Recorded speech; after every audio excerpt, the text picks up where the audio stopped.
Welcome to At Home with Kelly and Tiffany, where we share powerful tools, exciting education, and relatable views about holistic health, physiological birth, and thriving in the female body. We're home birth midwives in sunny San Diego, passionate about the alternatives that give women control and confidence in health, in birth, and in life. We've poured a lot of love into creating very in-depth and high-value offerings, a monthly membership, a physiological birth course, and holistic guides for the women who really want to dive all the way in. But this podcast, we want to bring zero-cost information about health and natural birth and make these important topics accessible, always. Your support of the show is also zero cost and means everything to us. When you leave a review, share an episode, and join our newsletter, it really helps us keep this space open, ad-free, and full of honest, valuable conversations. Now, let's dive into today's show. Welcome back to At Home with Kelly and Tiffany. I'm Kelly. I'm Tiffany. And today we get to talk about vaginal birth after cesarean. And a super hot topic that we are excited to kind of delve into because I feel like for the most part, it is a hot topic because women are told so many different things, or so many providers may have different perspectives on things and risk assessment and all of that. And so, yeah, we're kind of excited to chat about some of the alternative perspectives, in particular, our perspective on supporting VBAC, why VBAC can potentially be an option for you, and sort of how we go about assessing clients who are interested in that and how we go about supporting them in that goal. We do. And to get started, Kelly, the icebreaker for today is just start blank. So fill in the blank with something like advice that you have for women who need to just begin, just need to take a step. From your perspective, what is something that women who are on the fence about something right now just need to start, what? To improve their lives, to move forward, to stop overthinking. I mean, there's a million different ways that this can go. And the first thing that pops up into my head, just health-wise, of just wanting to start something is not assessing yourself like where you used to be or where you want to be, but where you are right now. I was just thinking, because I was talking to my mom, she's going to physical therapy. I had to go through physical therapy after breaking my arm a few years ago. And my PT told me when we went out to try weight bearing exercises, I had a half a pound weight. And I was like, this is embarrassing. I am embarrassed right now because I'm so weak. And she was like, you have to start somewhere, right? And so it was really hard to do that half pound weight. And then, I just kept kind of building up, right? Obviously getting back to my normal amount of strength. And that in particular, if you are interested in bettering your health in general, I always go back to women especially, we need to build muscle. We want to feel strong at the end of the day physically. It's not about bulking or whatever, but it is about doing something hard that is really, really good for you. And so that's where my mind goes first, because I was just talking about that with my mom and how important that comparison piece is, and how important it is to even if you are man, I'm not where I want to be, that is perfectly fine, right? Where you are, you can absolutely just simply put it on your calendar. You can simply take the first step. You can write yourself an encouraging note, tape something somewhere, right? And simply just start that. Yeah, the smallest step. I love that. That's so good. And simplifying it. I think sometimes we have this end goal where we're like, oh, I'm working towards this. That's going to be a lot of work. I have to figure out how to try to make progress towards this big end goal. I'm going to have to overhaul a lot or change a lot or learn a lot. And it's no, break it down into make this first few steps stupid easy. like you said, your half pound weight easy.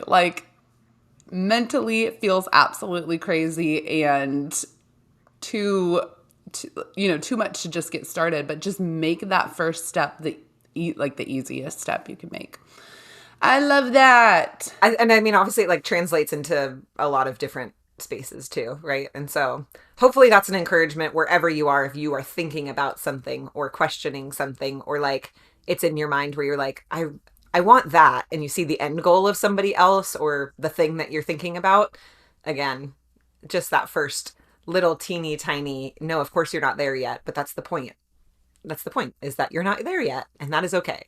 I love it. Okay, so getting started today with our topic on vaginal birth after cesarean. The reason that this matters for women, the reason that it is such a hot topic is because the C-section rate is climbing. It's in some communities it's plateauing, and in some communities it's increasing. Some communities it's decreasing. But as a general birthing population, everything that has been done and instituted since we learned how primary cesareans have a negative impact on women and babies, the attempt from the medical model to tone that down, to bring that number down to closer to what the World Health Organization recommends, which is 10 to 15%. We actually are at 30 to 35% of women across the nation, and probably in other countries too. And I mean, we know there's other countries where the C-section rate is like 80%, absolutely crazy. But the reason that this matters is because women do not want to have the risks and complications of major surgery, despite the fact that there is so many pieces that are mental and emotional and identity challenging. And because birth is so important, because it does make such an impact, how we birth really does matter to most women at the core of the issue, right? So avoiding that primary C-section is already really loaded. But then we do know that 30 to 35% of women in the US are going to have had that primary C-section anyways, despite what they felt like their best efforts were to avoid that. And some women have a lot of clarity on how they ended up with the cesarean, and some women feel like it was necessary and needed as a part of their previous birth experience. And some women are completely clueless. They have no idea how they went from preferring to have a vaginal birth to, oh my gosh, this happened to me. So there's a wide spectrum of experiences here.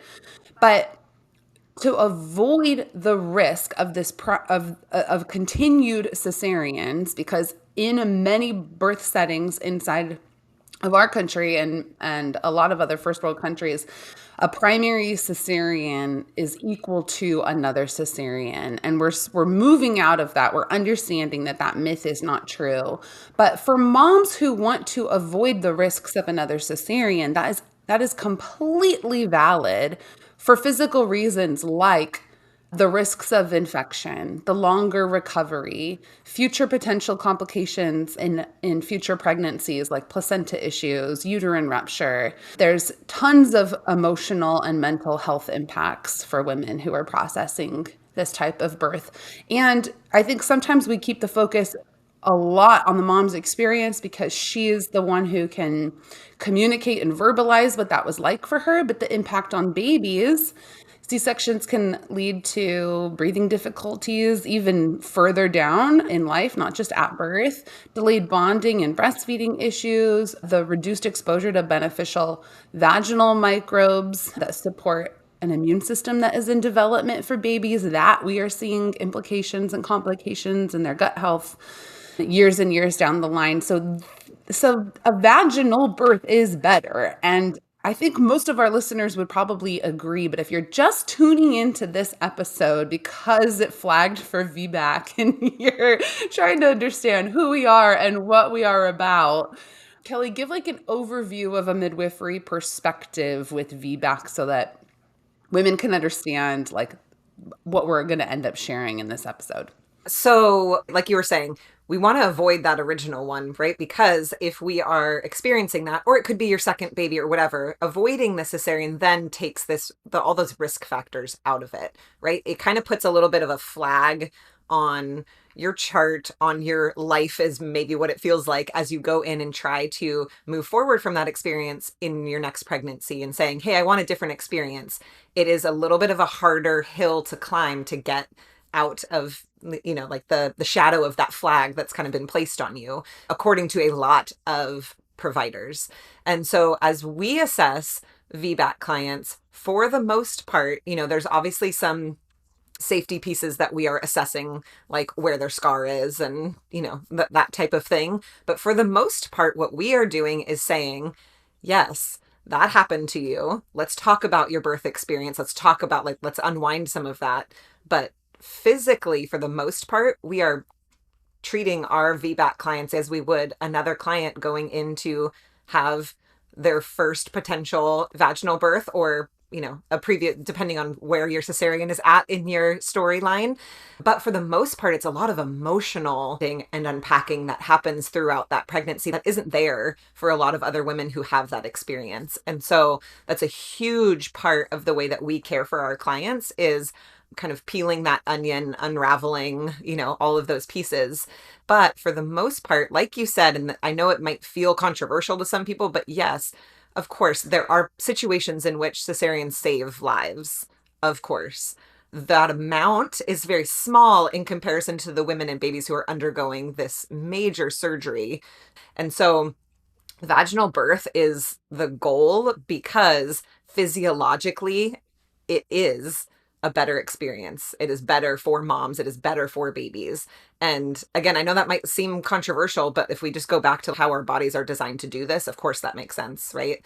And so, yeah, that's kind of like our general view on all of this. It is not a moral statement of like, that's bad, is just a shift of perspective on, again, how can we get back to physiology? How can we get back to providing moms and babies the best experience, both physically, but also emotionally as well? Because all of this matters so much. And we want those benefits for women, and women who have a low risk pregnancy with a low risk developing baby. And that's going to be 90% of women having your previous cesarean, in our perspective. And there's not midwives, there's not all midwives agree with this statement, but our perspective is, barring other risk factors in your history, your previous cesarean alone does not make you high risk. So considering where you give birth and who you are getting care from during your prenatal time is going to affect your risk status and all the things that go along with,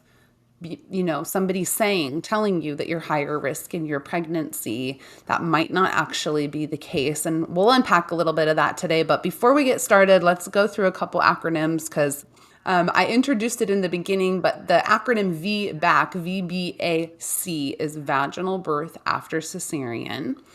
And that can have numbers inside of it. So that could be vaginal birth after 2 cesareans, vaginal birth after 3 cesareans. And that particular acronym and label describes the birth that happens, right? It is the actual vaginal birth that happens after the cesarean. Then we have VBAC. Home birth after cesarean is just that, is having a vaginal birth at home after cesarean. And you'll see why it has its own acronym and has its own designation, because it's a different experience. Having a vaginal birth at home with history of a previous cesarean is a different experience than having a vaginal birth in the hospital, even with the best possible hospital care experience. It's still going to be different at home.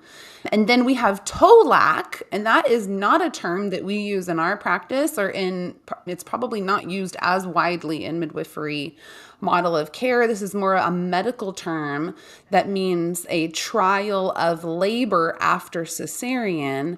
And I'm all about using accurate terms, and medical terminology doesn't usually bother me.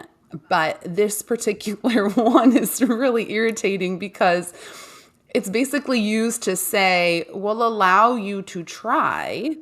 We'll give you a trial. We'll see how you do, how you perform.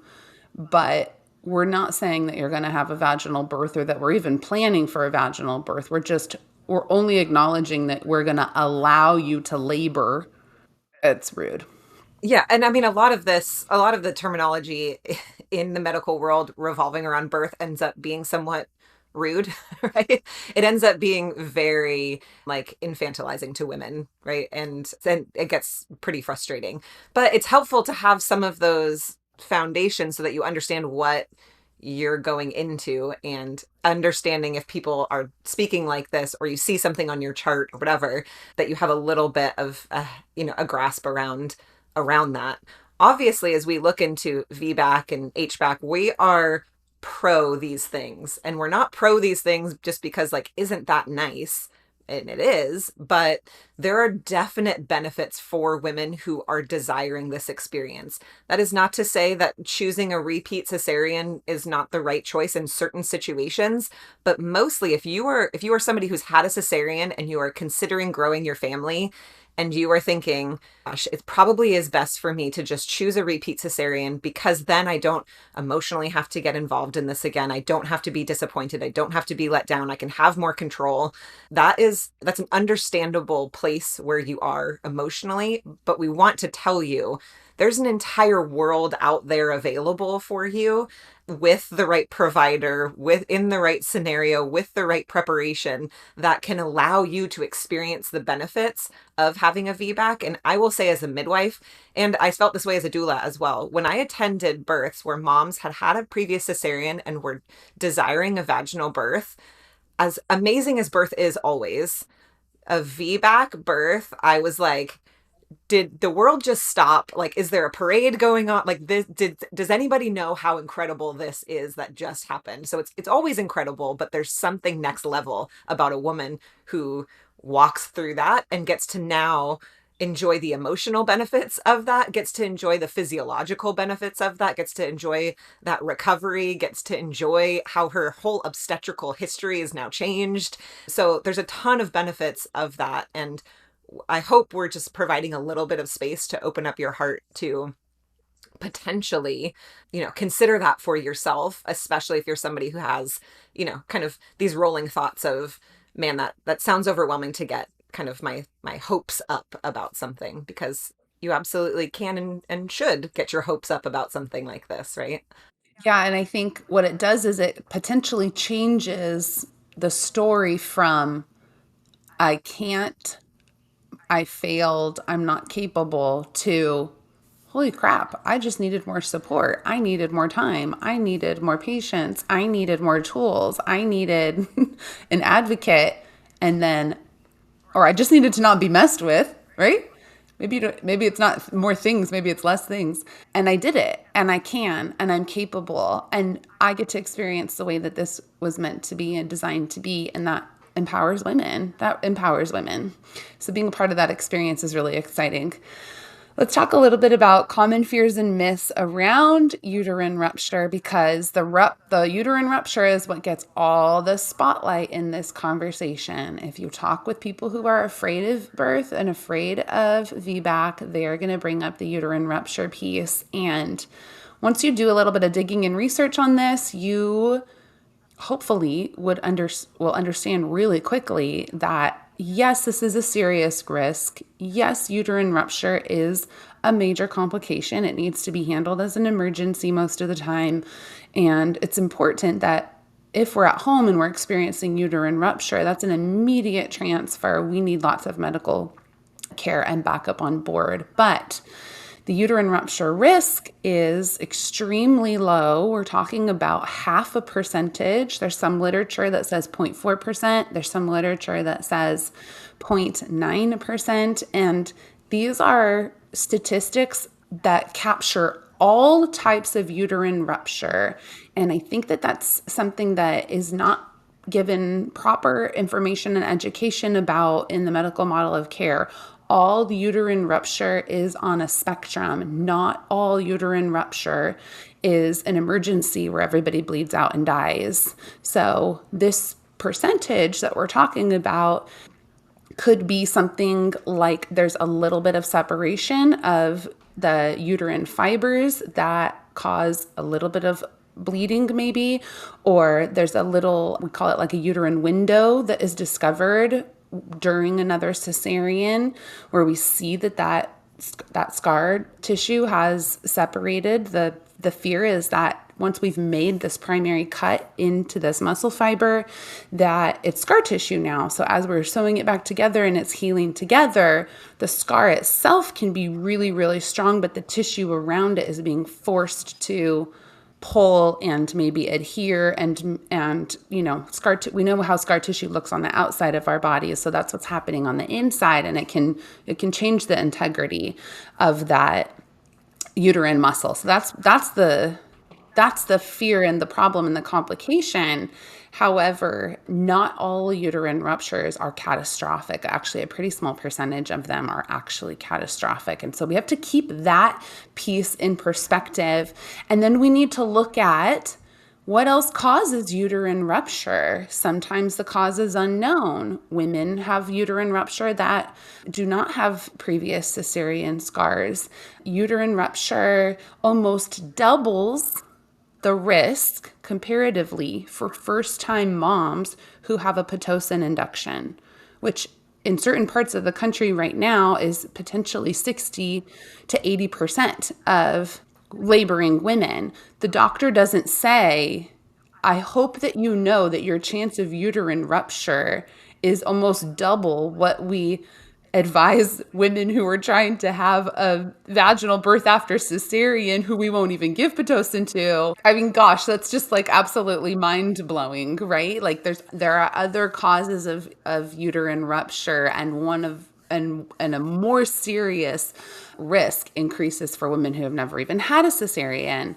So knowing your statistics, knowing that information, doing more research, and we'll provide some of those links in the show notes today so that you ladies can get yourselves informed, because we could talk hours and hours about VBAC stats and facts and stuff. But understanding that the risk that is emphasized in the medical model of care is completely blown out of proportion, and your options are being limited because of a provider preference, because of hospital policies, because of culture surrounding birth in that area and this particular way of birthing with this history. And so it's so important, ladies, to understand the real truths and facts, and do not only collect those from your care provider. Yeah, I mean, I feel like we could just end the podcast there with like this Pitocin risk factor, because that just goes to show you it comes down to like, are we actually going off of facts? Are we actually going off of research and information? Or are we going off of, or are we cherry picking what we want to share in order to create some kind of control, right? And it's just, it frustrates me so much to see that happen, and then to see women be basically scared into a decision, which just should never happen, right? But what's cool is that if you do have a supportive care provider who is not just like, sure, let's see what happens, but is like, no, I want this for you, right? How can we go about doing this supportively? There's about a 70 to 80% VBAC, we'll call it success, because, right, like you pushed your baby out of your vagina, you were given the space and the time and the opportunity, all of that. So it's a very high percentage, right? At home, it's significantly higher. 87% of women who are going for a VBAC at home will have a VBAC at home. That's not to say that all of these other women are going to get a repeat cesarean. They may need to go in and take a nap, or, all of those other things. So it's not saying that everybody else is going in to get a cesarean. The potential at a hospital is much lower. And that also is just simply because there's a lot of women who are going in for a repeat cesarean. There's the goals and the outcomes and all of that are a bit skewed, because we don't know the mindset of people who are going in for it, but it's about 13%. So that's a massive difference, right? And I've been a part of VBACs that have happened in a hospital. Like you were saying, Tiff, it's wonderful when that happens. It's cool because some of the nurses there have never seen that before, which goes to tell you something, right? But just that difference in percentage is kind of points you to which space may be a bit more supportive beyond just like, yeah, sure, let's see what happens. And so I always am stunned when I see those numbers side by side, because it's just so vastly different. It's such a different mindset in general. As you go, these 13% who are going into the hospital, these 87% of women at home, right? A vaginal birth is going to be more likely if you are waiting for spontaneous labor, right? You're just waiting for labor to happen on its own. Ideally, you have less interventions, right? Potentially with that first cesarean, you may have watched that cascade of interventions fall over you, and all of a sudden you're in the operating room and you're like, oh, I knew this, but here I am like in the midst of it. So starting off obviously with spontaneous labor allows that to unfold much more easily, to have those less interventions. If your percentage number of like potentially getting a VBAC, obviously if you've had a vaginal birth and then a cesarean, of course your risk or your chance for having another vaginal birth even after that cesarean is better. Longer spacing between pregnancies, so whether that is because your uterus has been given some time to heal versus fear that might have been instilled about, a baby coming too close and to a previous cesarean. And then of course, and we can kind of jump into that a little bit too. I think that's an interesting like question to get into, but of course having the right support as well, understanding your own self-advocacy, having a doula with you, choosing midwifery care, those things are going to set you up for quote success more so than going in for the induction, being okay with all the interventions, all of that. And so helpful to kind of keep some of those pieces in mind as you are considering what you want to do, how you want to move forward, what impacts, right? Going back to a repeat cesarean versus a vaginal birth. Yeah, and the spacing between pregnancies is a little controversial. There's some evidence that supports an ideal range of 18 months from one birth to the other. So, waiting until your baby is 9 months old before you get pregnant again significantly increases your chances of scar integrity, and that's what makes most providers feel the most comfortable. But the reason it's controversial is because it's not completely concrete. There is evidence out there that women who have closer spaced pregnancies still deserve a chance at having a vaginal birth after cesarean, even when the spacing is closer. So even though it's ideal to have longer spacing because that's what research supports, it doesn't necessarily mean that no provider is going to take you. In fact, I would consider that a red flag if it's not being considered, if it's not something that's being discussed. There's ways that you can check on the integrity of the uterine scar through ultrasound and some really sound practices for scar tissue remediation and those types of things. So definitely stuff to do some more research on, see what's available in your community and sort through your options that way. If you have more close pregnancy spacing, don't think that that's something that's going to completely rule out your opportunities. And recognizing also kind of like what you're mentioning, if your provider is sort of saying, here's what we're going to do, and not taking into account your desires, the full picture of who you are, that is more so your provider looking at to say, what are my policies? How am I going to decrease my own liability? What do I like to do? Right? Which can matter, but when they matter more than what you are saying and what you are desiring, and the fact that you have hired this person to help you do this thing, that is a great time to say, I think I need to look into other options just to make sure I'm choosing this provider and this experience with eyes wide open. Because a lot of women will go in and realize, wow, this seems less about me and more about what might happen to my doctor legally, or like what their liability is, or maybe not even realize that that's the heart of it. But unfortunately, that's just where we're at in our society, is that absolutely plays a huge part in what options women are given within certain, models of care, and what policies are created and what preferences providers have. And unfortunately, too, there are a lot of women that we've had DM us on Instagram who have said, I really want a vaginal birth, but my local hospital doesn't allow it. Right? It's just across the board, not even allowed, which is wild, because what happens when a woman is just coming in, pushing her baby out, right? Like, oh, that's not allowed. And so recognizing that there's also some inconsistent access there too, recognizing, hey, just because this hospital says no, what are my other options? what does that actually mean? Does it mean that's a bad choice for me, or does that mean that that hospital has problems, right? And usually it is that hospital has problems. Actually, 100% of the time is that's the problem. And then as well, you may be talking with other women or your mom, right? Or a friend, whatever, who have listened to these previous statistics that we've shared or these ideas that we've shared and just assume VBAC is really scary.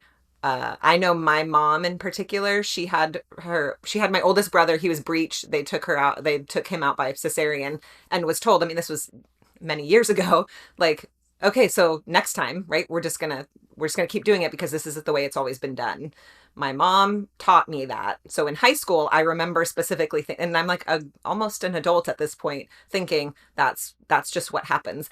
I didn't even realize until I was in college and was learning some things and was like, oh, you can do that? I didn't even realize, right? Not everybody has the opportunity to have that light bulb moment before they get pregnant, before they have their baby, right? That there are different stories that you can write. There is some cultural conditioning that does happen that can impact what women believe that their choices are or what women are being told their choices are too. And I think that's like a little important piece to unravel for yourself as well.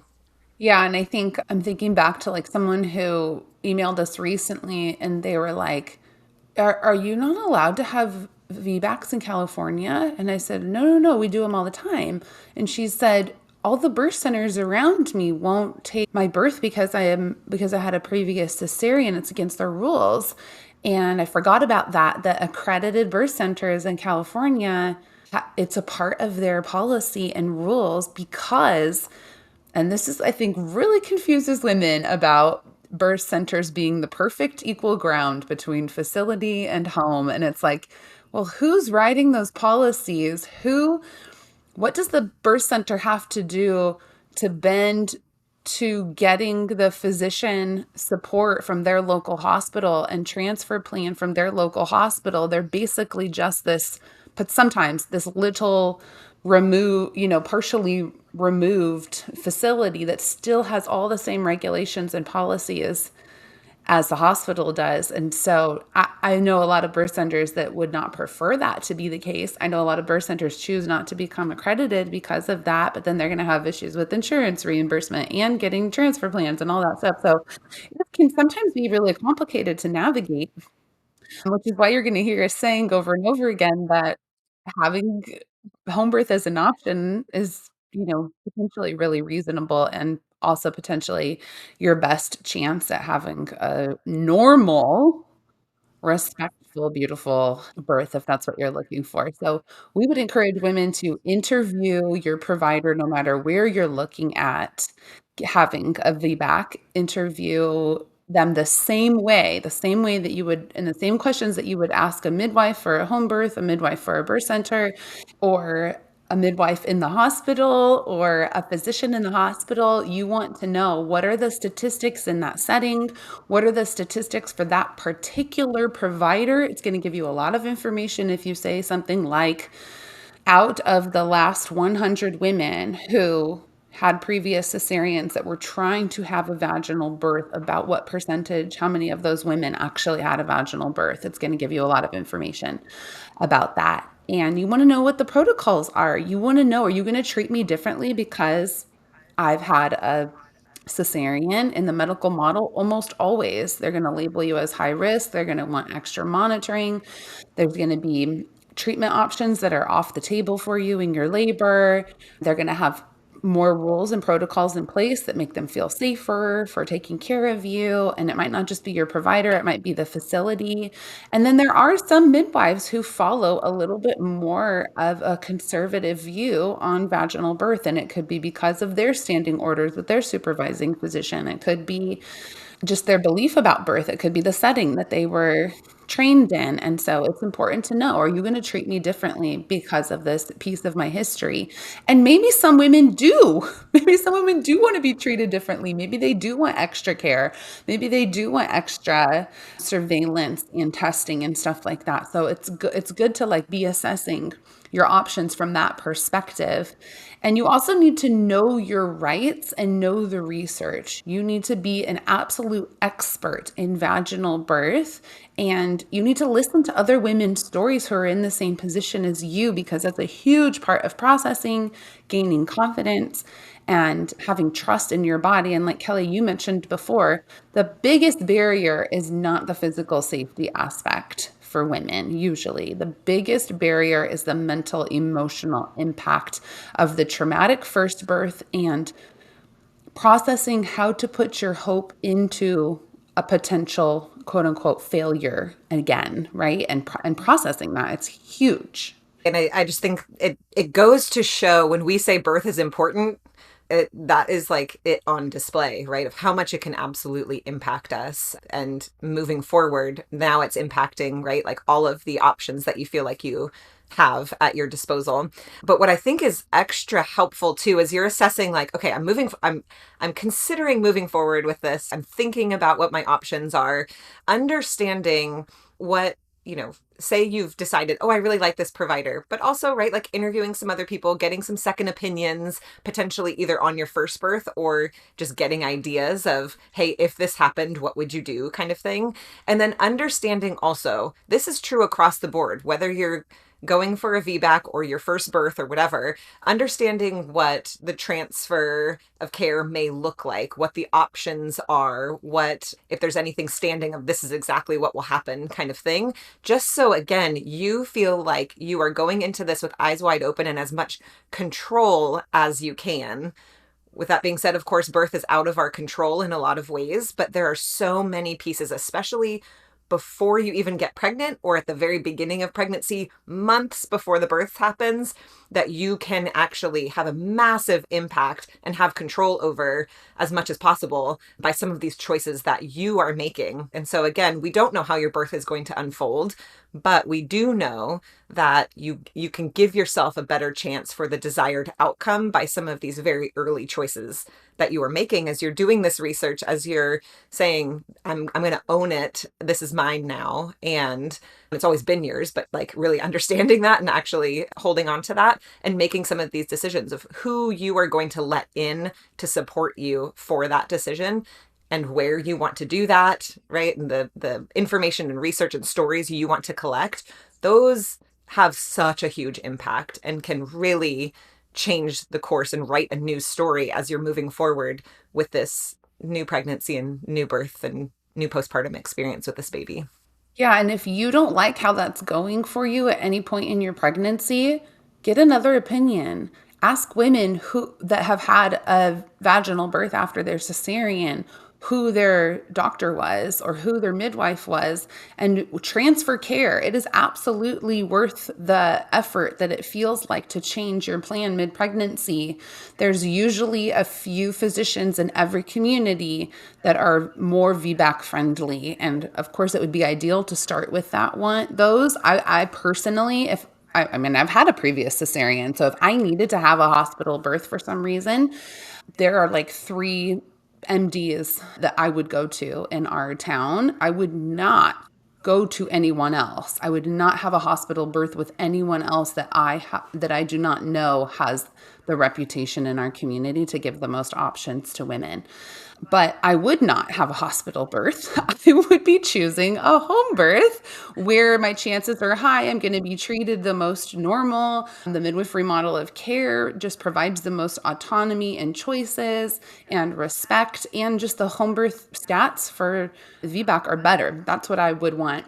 So midwives are going to be screening women for the appropriateness of being in a more low resource setting at home than in a hospital, right? And so we're looking for women who have a low transverse scar, which is the majority of cesareans, no uterine anomalies. So There can be some funky little things that end up happening, which contribute to risk of C-section, but also contribute to risk of other issues on a laboring uterus. We want to rule that out. And then just generally a low risk pregnancy, which again is going to be most women. And keeping your pregnancy low risk and being inside of a care model that is going to emphasize that is a huge part of what is going to create a successful environment for you. Yeah. Kelly, can you talk a little bit about holistic preparation and why the midwifery model of care does this better when we are just treating the whole person, the whole woman? We're not just looking at clinical medical aspects, but we're helping women prepare their whole selves for a birth like this.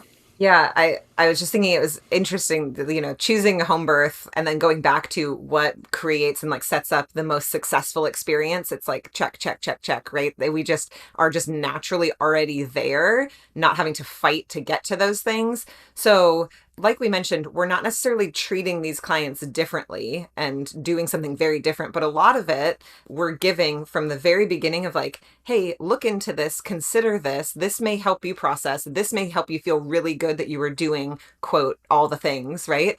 But there's, in terms of holistic prep, that means like all of it, right? The whole person that we're walking with. So physically, we're talking about from the get-go. It does not need to wait until the third trimester when baby is, bothering you and their positioning and stuff. Things like body balancing and spinning babies, right? The daily movements and stretches that you can do to not only make yourself more comfortable, but also get baby into a more optimal position can be really important. We talk a lot about pelvic floor therapy for all of our clients, but can be really helpful if you are planning a VBAC specifically because they can work with what's going on with your scar, can talk to you about your specific anatomy, can get you excited about reconnecting potentially with an area of your body that you may feel disconnected from, depending on your own experience.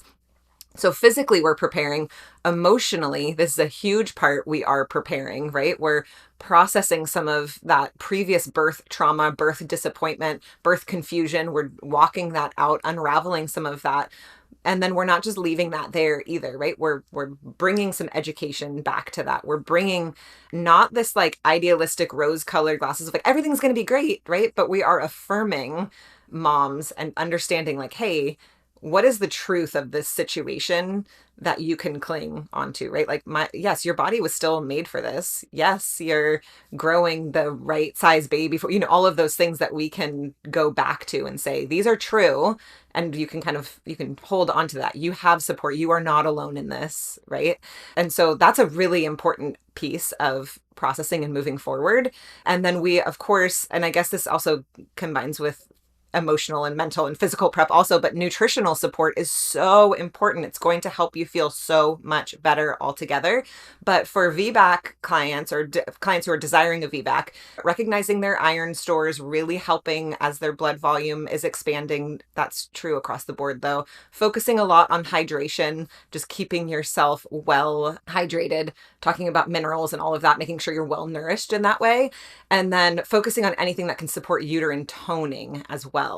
And so, like I said, that can be true across the board. But for clients who are coming in and saying, like, I want to be able to do something, what's cool is that in our model of care, we're going to say, yeah, and let's talk about all the things that you can do. And then you can let some of them fall off your plate if you don't want to keep doing them, right? But it's cool to be able to, again, assert some control over a situation and feel like this was a problem last time.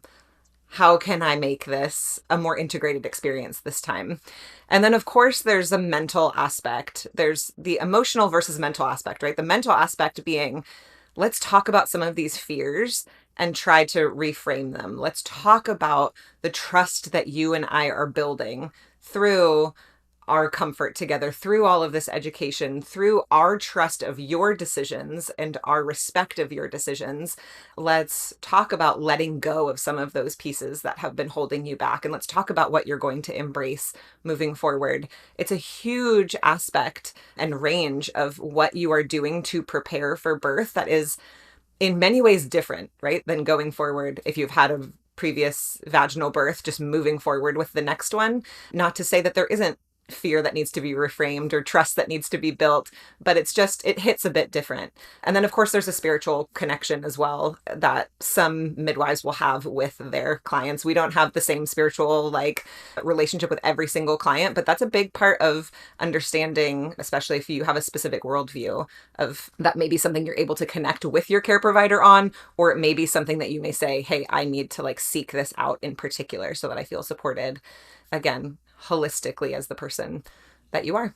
Yeah, and your provider should be at multiple points in your pregnancy going through another piece of your story with you. So, I mean, for us with our VBAC clients, we cut out extra time for them to give us the entire story because there are some clinical pieces that we can take out of that. Like, I kind of want to know, what did your body do? How did you support it? What were the interventions? How, what was your cervix doing? A lot of women get kind of caught up at certain points in their labor, and it's not necessarily going to happen the second time, but I want to talk about those pieces. Is there something we can do now? Is there cervical scar tissue that needs to be addressed? What is your pelvic shape? Do we need to pay really close attention to baby's position? And I would say the majority of VBACs can be approached just with patients and an understanding care provider. And we kind of have this opinion, a general opinion that we're going to approach this labor like it's a first vaginal birth. Well, because it would be a first vaginal birth, but we're going to approach this labor as if you're a first-time mom, and how to prepare for a birth like that, and how to prepare you for some of the challenges, physically and timeline and stamina and all of that stuff, because maybe you have to do all of the work for the first time in your body. Or maybe your cervix opened all the way and your baby's heart tones crashed before you had a chance to start pushing or something like that, right? So all of those little pieces, they actually matter. We might get your records from your previous birth so that we can read through the charting pieces so that we can really understand how best to support you from that perspective of what your body's already done and what we need to encourage it to do. So it's not so just like, oh, whatever, we're just gonna go with the flow and not treat you differently at all. We're definitely gonna spend some extra time and care on your story and unpacking that emotionally and mentally. But also, as your providers, we really actually want to know the clinical details so that we can be on top of that with you too. Yeah, because that can matter, right? A mom who has had a cesarean and she got, quote, stuck at 8 centimeters, right? And we get to that point in labor again, right? That can be a big mental hurdle to kind of get over and to process as well. So preparing for some of those things can be really helpful for us, more so how we can help emotionally support you through some of those pieces. But certainly they have clinical value. And what's funny too is requesting records, that may be a part of your story as you're processing your own previous cesarean, and you may be somewhat let down by what you receive. I just laugh because we have so much detail in our charting about your emotions and what was going on in the room and all of those things. But medical model is very to the point and sometimes leaves things out, unfortunately. And so mostly just that caveat in case you are somebody who is pulling out your own records as a part to process and you're feeling a little bit like, what the heck, that's not the whole story. No, it's not. And just validating you in that. Yep, absolutely. Okay, so you guys have a lot of resources to jump off from here that are listening. We have some links for organizations and websites and people who have dedicated their entire life work in business to getting correct facts about vaginal birth out there for women. And there's no lack of that. There's no excuse for not understanding the statistics better. But we're also leaving you with the link to our childbirth education course because we do address all of these pieces in there too. And so depending on how you want to interact with that specific information as a part of your personal history, you get to decide But we do have specific information on processing birth trauma, on finding supportive care providers, on navigating previous cesarean things. We even have information on cesareans themselves, how to have the best cesarean possible if you're choosing that again for yourself, recovery from cesarean section, and then scar tissue remediation techniques and all that kind of like follow-up care too. So if you are listening and you know that you're going to have another cesarean, or you're listening and you know that that you need resources for maybe a primary cesarean for whatever reason that may be, because you're not low risk or whatever, our childbirth education course is that comprehensive that we have covered those pieces for women too, because it is worth having support and worth having education and worth weaving in as much holistic health and resources as possible. And obviously you can understand from this episode that we're passionate about those pieces. So we're leaving you guys with a lot of good stuff. Kelly, any parting words on this topic? Yeah, I mean, I have many words I could say, but mostly what you were just saying too. If you are somebody who has decided, hey, I'm gonna be in a hospital that makes me feel better, you're probably gonna notice that you're not getting the amount of support that you need in your appointments and your processing, and even the nutritional piece and the mental aspect of preparing for birth and all of that. What's cool about our childbirth education class is that you basically get that midwifery education, you get that support, you get the hours and hours and hours of education and connection and emotional processing and physical preparation, all of those things for birth. And then if you're deciding to birth in a hospital, it's a great mix so that you feel prepared with the type of education that you deserve to prepare for the best experience possible and for the best postpartum possible, while still choosing the type of care provider that makes you feel the safest. So that is my last little push for that, because I think it is well worth it. But again, we can have maybe some caveat like episodes off of this one, because it's a really important topic, and I think a big one that women need more encouragement and information on. And again, our show notes will have a lot of that for you, and we will catch you next time. Hey ladies, if you're loving the show and want to help us keep it ad-free so we can keep talking about all things birth and women's health without cutting to an ad about electrolytes or grass-fed beef sticks, here is how you can support us. First, leave us a quick review or a rating. It helps more women, new moms, and birth enthusiasts find our show, and it honestly means so much to us to be reminded that you love what we are doing here. Second, share this episode with a friend, with a doula buddy, or anyone who is on their own holistic health or natural birth journey. And third, hop on our newsletter list. This is where we share bonus goodies, behind-the-scenes stuff, fun little extras you just won't hear on the show. You can find that link to join in our show notes below. Thanks so much for being a part of this growing, empowered community. We could not do it without you.